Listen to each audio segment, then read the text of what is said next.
పెంపుడు జంతువు లేదా పక్షిని ఎలా కొనుగోలు చేయాలి? పూర్తి వివరాలకు చదవండి రేపటి సాక్షి దినపత్రిక. ఇవాళ రుణమాఫీ మొన్న మీరు చూశారు. ఇప్పుడు నేను వీడియో కూడా చూపిస్తా. ముఖ్యమంత్రి ఇవాళ మాట్లాడుతూ అంటాడు, 2 లక్షల రుణమాఫీ తీసుకున్న వాళ్ళు, 2 లక్షల రుణం పైన ఉన్నటువంటి వాళ్ళు మీరు పైన ఉన్న డబ్బు కట్టండి, మరుక్షణం మీకు రుణమాఫీ చేస్తా అని ముఖ్యమంత్రి అంటున్నాడు. తుమ్మల నాగేశ్వరరావు గారు ఏమన్నారో ఒక్కసారి చూద్దాం.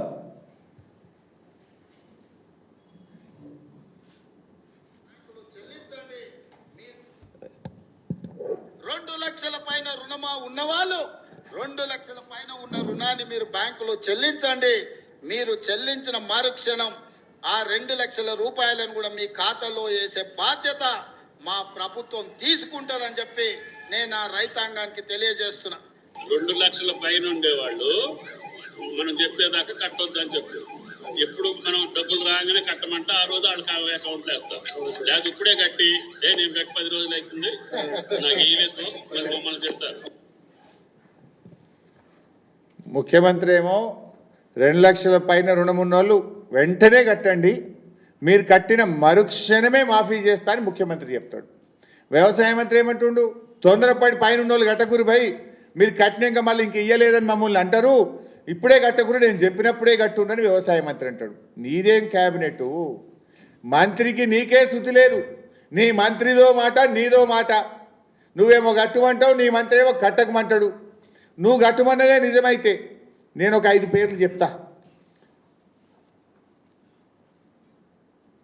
బొమ్మగారి రజిత, గ్రామం తడకమల్ల, 3,16,000 అప్పుంటే 1,16,000 రూపాయలు కట్టేసింది, నల్గొండ జిల్లా. మరి ఎప్పుడు ఇస్తావో చెప్పు. మరుక్షణం అన్నావు కదా రేవంత్ రెడ్డి, కట్టి 15 రోజులే. అట్లనే బచ్చు రంగయ్య, 2,18,000 అప్పుంటే మిత్తితో సహా 2 లక్షల పైన 38,000 ఉందంటే 38,000 కట్టిండు. SBI ADB నల్లగొండ మిర్యాలగూడ మండలం. ఈయనకి ఎప్పుడు చేస్తావో చెప్పు. అలాగే మాలోతు ప్రసాద్, 2,04,918 రూపాయలు ఉంటే మీద 5,000 రూపాయలు కట్టిండు. దామరచెర్ల మండలం యూనియన్ బ్యాంకు, కట్టి ఇప్పటికి 10 రోజులే. మరి మరుక్షణం నువ్వు అన్నట్టు రుణమాఫీ కాలే. అదేవిధంగా కమతం ఎల్లయ్య, 3,20,000 ఉండే, మిత్తితో సహా 1,30,000 కట్టమంటే SBI జిల్లాల బ్రాంచ్లో 1,30,000 కట్టిండు. కట్టి ఇవాళకి 15 రోజులే. నువ్వు అన్నట్టు మరుక్షణం రుణమాఫీ కాలే. సుష్మిత, బక్రి చెప్పేయాల గ్రామం, 3,01,846 ఉంది, మీద ఉన్నది వడ్డీతో సహా 1,30,000 కట్టిండు. SBI ADB సిద్దిపేట, 2 సెప్టెంబర్ 2024 నాడు కట్టిండు. ఇవాళకి 13 రోజులు అయింది. నువ్వు అన్నట్టు మరుక్షణం రుణమాఫీ కాలే. ఇప్పుడు తుమ్మల నాగేశ్వరరావు చెప్పింది కరెక్టా, నువ్వు చెప్పింది కరెక్టా? కట్టంగానే మరుక్షణం చేస్తానో కదా.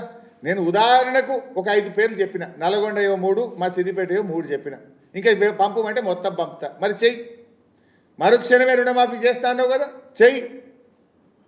మాట మీద ఉండే మనిషివా లేకపోతే సన్నాసివా చెప్పు. ఇప్పుడు నువ్వు ఇప్పుడు చెప్పు, ఎవరు సన్నాసో ఎవరు రాజీనామా చేయాలనో నేను అడుగుతా ఉన్నా.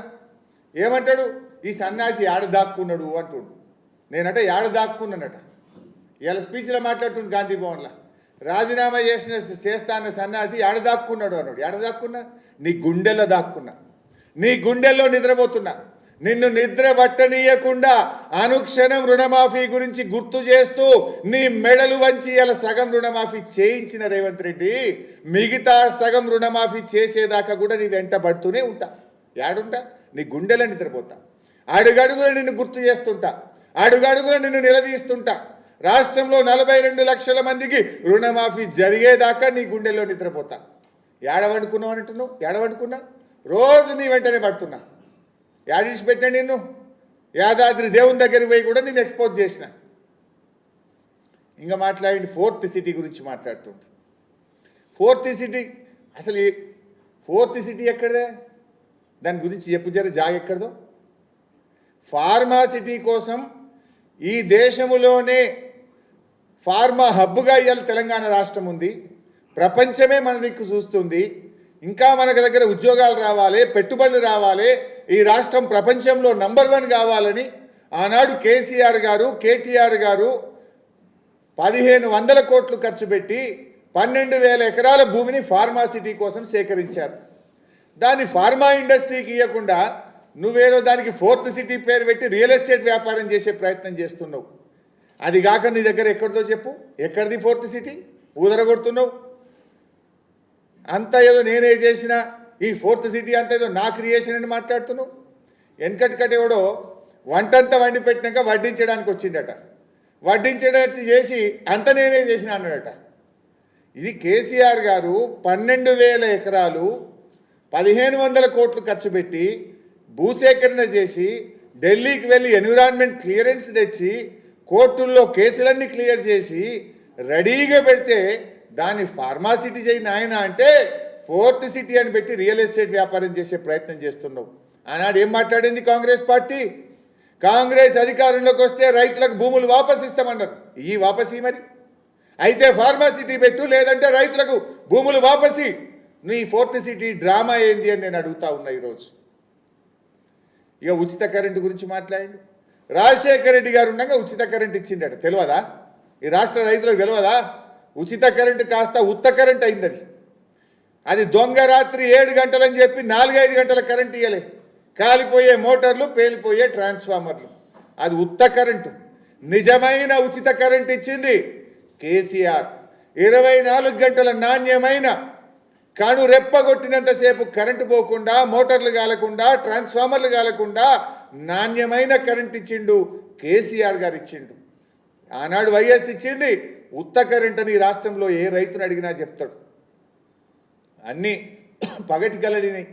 2 సార్లు గెలుస్తా, 10 ఏళ్ళు మాదే గవర్నమెంట్ అని పదే చెప్తున్నాడు. కాంగ్రెస్కి అంత సీన్ లేదు. రాజస్థాన్లో కాంగ్రెస్ పార్టీని ప్రజలు గెలిపిస్తే 5 ఏళ్ల తర్వాత బంగారుపల్లెంలో పెట్టి ప్రతిపక్షానికి ఇచ్చేసిండ్రు, బీజేపీని గెలిపించింది.